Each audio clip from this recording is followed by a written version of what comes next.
Hello everyone, আসসালামু আলাইকুম। কেমন আছেন সবাই? আশা করি ভালো আছেন। আলহামদুলিল্লাহ, আমরাও ভালো আছি। আজ আপনাদের সামনে একসাথে 4টি নতুন ডিজাইনের পিঠার ভিডিও নিয়ে আবারও হাজির হয়ে গেলাম। শুধু চাল আর হলো সাবু আর ভাত দিয়ে আজ আমি 4 রকমের পিঠা বানিয়ে আপনাদের সাথে শেয়ার করব। আপনারা যারা এই পিঠাগুলো তৈরি করতে পারেন না, তারা শুধু আমার এই ভিডিওটা একবার দেখলেই অটোমেটিকলি এই মজাদার পিঠাগুলো তৈরি করতে পারবেন। দেখতেই পাচ্ছেন আমি একসাথে 4 রকমের পিঠা তৈরি করেছি।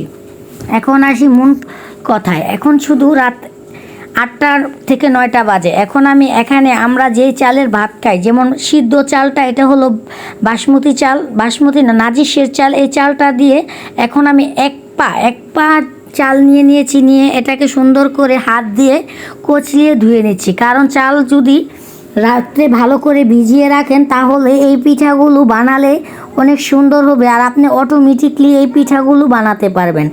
আপনারা চাইলে এই পিঠাটা ব্লেন্ডার করে নিতে পারবেন, কিন্তু আমি একটা সাজেস্ট করব, সেটা হলো এটার চালটা আপনারা শিল পাটা দিয়ে বেটে নেবেন। কারণ শিল পাটা দিয়ে বেটে নেওয়ার পরে এটার আঁশটা একটু ভালো করে ধরবে। এখন কিন্তু আমি 1 পা চাল পরিমাণ মতো পানিটা দিয়ে তারপর সারা রাত্রের জন্য এটাকে ভিজিয়ে রেখে দিব। তারপর যেটা করব, পরের দিন সকালে এখানে কিন্তু আমি 1 কাপের মতো ছোটো দানা সাবু নিয়েছি। সাবুটা নিয়ে তারপর আপনাদের দেখিয়ে দিচ্ছি। এখন আমি সাবুটাকে সুন্দর করে ধুয়ে নিব। সুন্দর করে ধুয়ে নিয়ে তারপর সাবুতে যেহেতু ছোট ছোট গুঁড়ি বালু থাকে, এই জন্য আমি সাবুটা 2 থেকে 3টা খলান দিয়ে সুন্দর করে আলতো হাতে একটু করে ধুয়ে দিব। কারণ সাবুটা একটু অল্প করে সুন্দর করে ধুয়ে দিলে সাবুটা সুন্দর থাকবে। এখন আমি সাবুটা ভিজানোর জন্য পরিমাণ মতো এখানে পানি দিয়ে দিয়েছি। এই সাবুর পানিটা কিন্তু আমি আর ফালাবো না, এই জন্য একবারে পানিটা দিয়ে দিয়েছি। এখানে আমি সাবুর উপরে পরিমাণ মতো লবণটা দিয়ে হাত দিয়ে আবার সুন্দর করে মিশিয়ে দিচ্ছি। সাবুটা আমি ভিজিয়েছি 1 ঘন্টার জন্য, কারণ ছোটো দানার সাবু যেহেতু এটা 1 ঘন্টা পরই সুন্দর মতো ভিজে যাবে, ভিজে এটা দ্বিগুণ হয়ে যাবে। এখন আমি যেটা করব সেটা হলো চালগুলো আমি শিলপাটায় বেটে নিব। দেখতেই পাচ্ছেন চালগুলো কিন্তু ফুলে কতটা দ্বিগুণ হয়ে গেছে। এখন আমি একটি শিলপাটায় এই চাউলগুলো বেটে নিচ্ছি। আমি আরেকটা কথা বলে দিই, আমার এই ভিডিওতে সবচেয়ে বেশি সাহায্য করে আমার একটি জেঠি আছে। উনি আমার সব কাজে সবসময় আমাকে সহযোগিতা করে। উনি এসে বলছে, দে চাউলগুলো বেটে দেই, ব্লেন্ডার থেকে বেশি ভালো হবে চালগুলো তুই বেটে নিলে। এই জন্য আমার জেঠি কিন্তু সুন্দর করে চালগুলো শিলপাটায় বেটে দিচ্ছে। দেখতেই পাচ্ছেন এক বাটাই কেমন মিমিশ হয়ে যাচ্ছে, কারণ চাউলগুলো যেহেতু রাত্রে ভিজানো ছিল, চাউলগুলো কিন্তু ভিজে একদম নরম হয়ে গেছে। এখানে খাটনিরও কোনো কাজ নেই, অল্প সময়ে কিন্তু এই চাউলগুলো বেটে নেওয়া যাবে। এখন দেখতে পাচ্ছেন আমার জেঠি কিন্তু সুন্দর করে চাউলগুলো বেটে দিচ্ছে। শিলপাটায় বাটলে এই চালের আঁশটা ধরলে সুন্দর হবে। এখন দেখতে পাচ্ছেন চাউলের বাটাটা কিন্তু হয়ে গেছে। আমি 1 বাটা দিয়ে রেখে দিয়েছি। দেখতে পাচ্ছেন 1 বাটায় কিন্তু চাউলটা কতটা নিমিষ হয়ে গেছে। দেখতেই পাচ্ছেন এটা কিন্তু আমি সিরিজ দিয়ে এটা দিয়ে কাজ করতে হবে। আমি আবার হাত দিয়ে আপনাদের দেখিয়ে দিচ্ছি, একদম কোনো দানা কোনো ভাব নেই, একদম মিহিন হয়ে গেছে চাল বাটাটা। এখন আমি চাল বাটাটা রেখে দিব। চাল বাটাটা রেখে তারপর এখন আমি ভিজিয়ে রাখা সাবুদানাগুলো নিয়ে এসেছি। দেখতেই পাচ্ছেন সাবুদানাগুলো ভিজে ফুলে কতটা হয়ে গেছে। এখন আমি সাবুদানাতে কিছুটা কালার করে নিয়েছি। দেখতে পাচ্ছেন এখানে চাল বাটা আর 2 রকমের সাবুদানাগুলো আমি কালার করে নিয়েছি। এখানে কিন্তু একটি শিরিষেরও ব্যবহার করতে হবে। শিরিষ দিয়ে আগে আপনি সুন্দর করে গোল আকৃতিটা করে তারপর এর মাঝে সাবুদানাগুলো দিতে হবে। এটাকে বলা হয় শিরিষ সাবুদানা পিঠা। আপনাদের এলাকায় কি বলা হয় সেটা তো আর আমি জানি না, আমাদের দিকে বলা হয় এটাকে শিরিষ সাবুদানা পিঠা। আপনারা চাইলে আগে যেই শেপে পিঠাগুলো ফুল তুলতে চান ওই শেপে আগে ফুলগুলো সুন্দর করে শিরিষের চালের এই সাহায্যে কিন্তু আগে শেপটা দিয়ে নিতে হবে। আর যে পাত্রে আপনি এই পিঠাটা বানাবেন, যে পাতায় বানান বা কাগজে বানান, আপনাকে কিন্তু কলা পাতায় বানালে আগে তেল ব্যবহার করতে হবে, না হলে কিন্তু সাবুটা যেহেতু একটু আঠালো থাকে পিঠাটা কিন্তু ভেঙে যাবে, তখন আপুকে দোষারোপ করতে পারবেন না। আপু বারবার বলে দিচ্ছি যে পাতাতেই পিঠা বানাবেন, ওই পাতাতে তেল সুন্দর করে হাত দিয়ে বা একটা ছোটো ন্যাকড়ার সাহায্যে তেলগুলো মালিশ করে তারপর ওই পিঠাগুলো বানাবেন। দেখতেই পাচ্ছেন এখন একটি চামিচের সাহায্যে আমি ফুলের পাপড়িগুলো তৈরি করছি। আপনারা যদি চান একবার হলো এই মজাদার সাবুদানা শিরিষ পিঠাটা তৈরি করে খেতে পারেন। অনেক মজাদার, যেমন মজাদার ততটা দেখতেও অনেক লোভনীয়।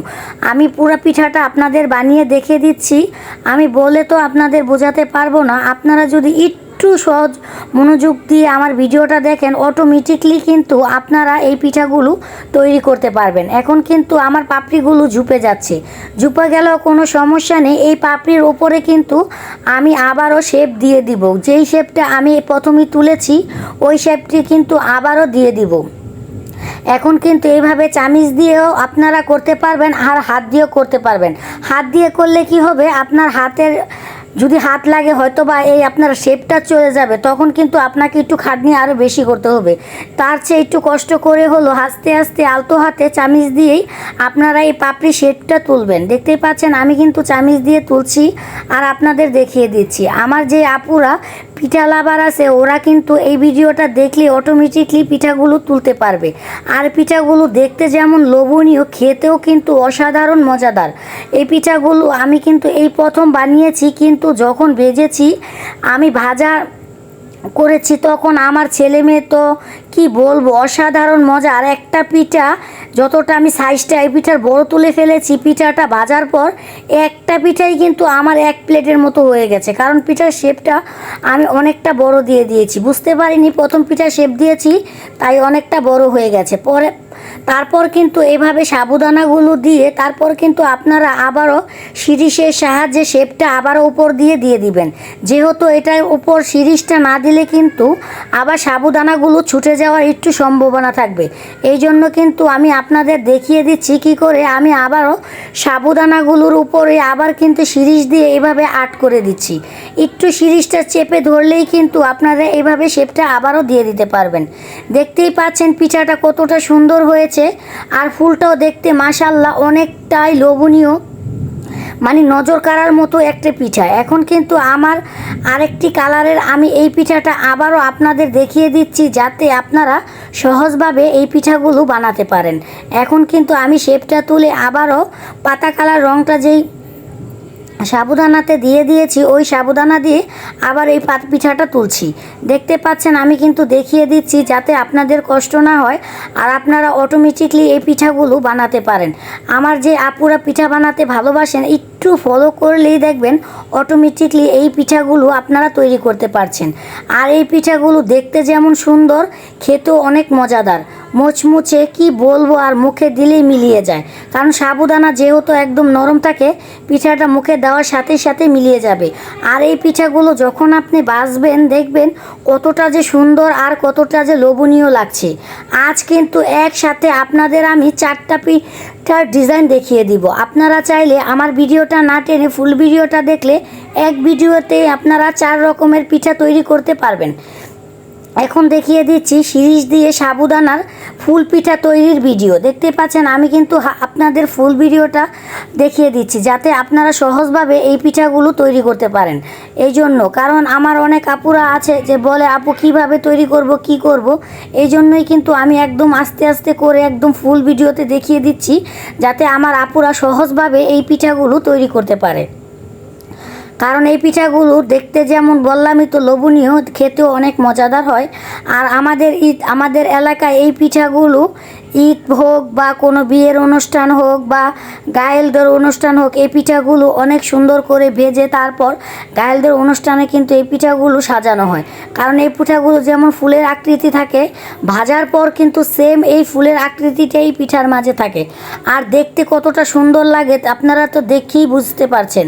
আমার যখন পিঠাগুলো বানাচ্ছি তখনই আমার কাছে এত ভালো লাগছে কি আর বলবো। আমার এই পিঠাগুলো যদি আপনাদের ভালো লাগে আমার চ্যানেলটাকে একটু বেশি বেশি করে সাবস্ক্রাইব করবেন আর বেশি বেশি করে কমেন্ট করবেন। আপনাদের একটি কমেন্টে হয়তো হতে পারে আমার ভিডিও করার আগ্রহটা আরও বেড়ে যাবে।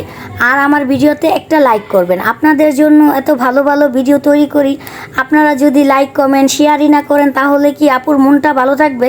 আপনার একটি লাইক কমেন্টের কারণে হয়তো আমার পিঠার নতুন নতুন ভিডিওগুলো ছাড়তে আরও আগ্রহ হবে। এখন আপনাদের দেখিয়ে দিচ্ছি আরেকটি নতুন ডিজাইনের পিঠা। এইভাবে তো আমরা শিরিষ পিঠা তৈরি করি, এখন এটার মাঝে আমি আবারও একটু নতুন ডিজাইন করব।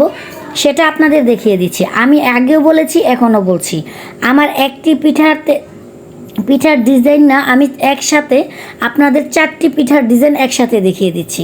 এখন কিন্তু আমি একটু আকৃতি করে এখানে সাবুদানা দিয়ে দিব, কারণ আজ শুধু পিঠা হবে সব সাবুদানা আর বাত দিয়ে। আর বাতের পিঠাটার রেসিপিটা আমি সবার পরে রেখেছি, এখন দেখিয়ে দিচ্ছি চালের গুঁড়ি আর হলো সাবুদানার পিঠার ডিজাইনটা।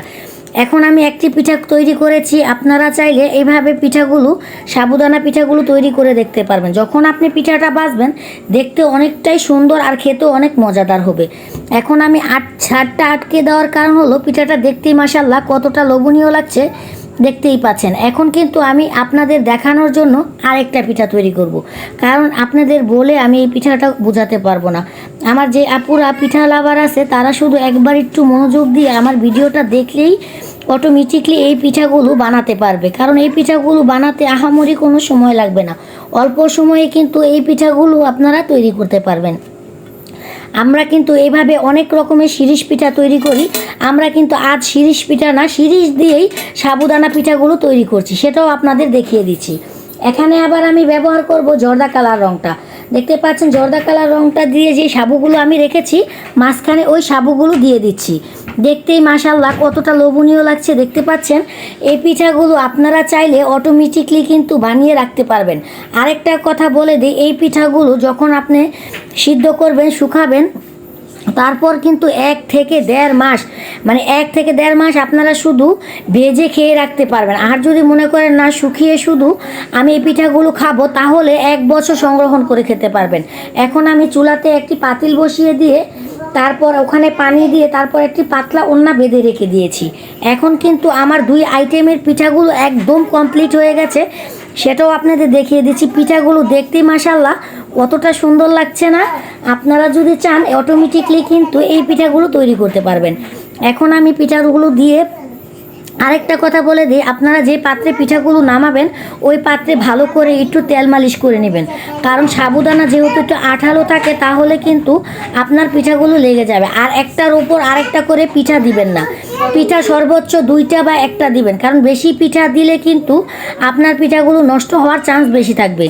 দেখতেই পাচ্ছেন পিঠাগুলো ফাঁপালে কত সুন্দর কালার হয়ে গেছে। এখন আমি আরেকটি পিঠা আপনাদের সাথে শেয়ার করছি, সেটা হলো পাতা পিঠা। এখন আমি একটি কাঁঠাল পাতার ওপর আগেই তেলটা সুন্দর করে মালিশ করে দিয়েছি। এখন দেখছেন ডোটা কিন্তু আমার ওই গুঁড়ি থেকে আমি একটু ডোটা নিয়ে তারপর হালকা একটু পানি দিয়ে রঙটা শুধু ব্যবহার করব দেখে ওইখানে দিয়ে দিয়েছি। আর একটি হাতের চামিচের সাহায্যে কিন্তু আমি পাতার ওপর সুন্দর করে মিলিয়ে দিচ্ছি। এইভাবে মিলিয়ে দিলেই কিন্তু আপনার পাতা পিঠাগুলো তৈরি হয়ে যাবে। দেখতেই পাচ্ছেন এখন কিন্তু আমার আর কষ্ট করা লাগে নাই, পাতার উপর দিয়েই কিন্তু আমি পাতা পিঠাগুলো তৈরি করে দিচ্ছি। এখানে কিন্তু আপনারা আমার যে আপুরা এই পিঠাগুলো তৈরি করতে চায় ওই আপুদের জন্য কিন্তু আমি আবারও রিপ্লে করছি ওই ভিডিওটা, কারণ আমার অনেক আপুরা এই পিঠাগুলো একবার দেখে বুঝতে পারে না, তার জন্য আমি 2টা পিঠা বানালাম যাতে আমার আপুরা বুঝে। এই যে দেখতে পাচ্ছেন আমি কিন্তু চামিচে যতটুকু লাগবে, আমার কাঁঠাল পাতাটা যেহেতু বড়, আমার এখানে 1 চামিচে হচ্ছে না, তাই আমি 1.5 চামিচ ডোটা ব্যবহার করছি, আর হাতের হালকা হালকা করে চামিচ দিয়ে আলতাতে চড়ে দিচ্ছি। এখন দেখতে পাচ্ছেন পাতাগুলো তৈরি করা হয়ে গেছে, আর এই পিঠাগুলো ফাঁপানো হয়ে গেছে। আর ফাঁপানোটা একটু ভালো করে ফাঁপাতে হবে। আর এখন আমি রোদ্রে শুকাতে দিব। এই পিঠাগুলো যদি আপনার যেই পাত্রে রাখবেন তেল মালিশ না করেন তাহলে কিন্তু সাবুদানা যেহেতু আঠালো পিঠাগুলো কিন্তু ছিঁড়ে যাবে। এই জন্য আমি বলে দিলাম, আমার আপুদের সব কথাই আমি ডিটেলসে বলে দিই যাতে আমার আপুরা সুন্দর করে এই পিঠাগুলো তৈরি করে খেতে পারে। এখন দেখতে পাচ্ছেন আমি কিন্তু রোদ্রে শুকানোর জন্য পাত্রে যে তেল দেওয়ার সাথে সাথে কিন্তু পিঠাগুলো উঠে যাচ্ছে। আর যেই পাত্রে রোদ দিবেন ওখানে কোনো তেল মালিশ করতে হবে না, কারণ এটা রোদ্রে দিলে আপনি শুকিয়ে যাবে, শুকিয়ে যাওয়ার পর আপনি আঠালো ভাবটা ছেড়ে উঠে যাবে। এখন কিন্তু আমি পিঠাগুলো রোদ্রে দিয়ে দিচ্ছি। আর পিঠা দেখতেই মাশাআল্লাহ কতটা সুন্দর হয়েছে দেখতেই পাচ্ছেন। আর পিঠার সাইজগুলো একটু বড় বড় হয়ে গেছে, বড় হলেও পিঠাগুলো দেখতে মাশাআল্লাহ অনেকটাই সুন্দর লাগছে। এখন আমার পিঠাগুলো রোদ্রে দেওয়া হয়ে গেছে। এখন কিন্তু আমি পাতা পিঠাগুলো ফাঁপিয়ে নিচ্ছি। দেখতে পাচ্ছেন আমি কিন্তু আপনাদের আরেকটা জিনিস দেখাতে মনে নেই, এই জর্দা কালার রং তো আমি পাতা কালার করেছি, কিন্তু ওইটা আপনাদের দেখাতে মনে নেই, কিন্তু আমি ফাঁপানোর পর পিঠাগুলো আপনাদের দেখিয়ে দিচ্ছি। দেখতেই পাচ্ছেন পিঠার উপর পাতার পুরো চাপটা উঠে গেছে, আর দেখতে একদম অবিকল পাতার মতোই লাগছে পিঠাগুলো।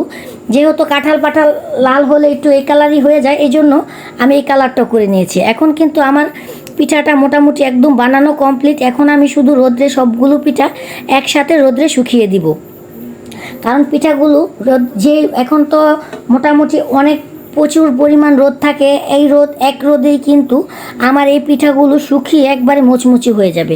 দেখতেই পাচ্ছেন পিঠাগুলো একদম আমার শুকিয়ে গেছে, আর একদম শুকিয়ে মুচমুচো ভাব হয়ে যাচ্ছে। আরেকটি পিঠা আমি আপনাদের সাথে শেয়ার করব, সেটা হলো ভাতের পিঠা।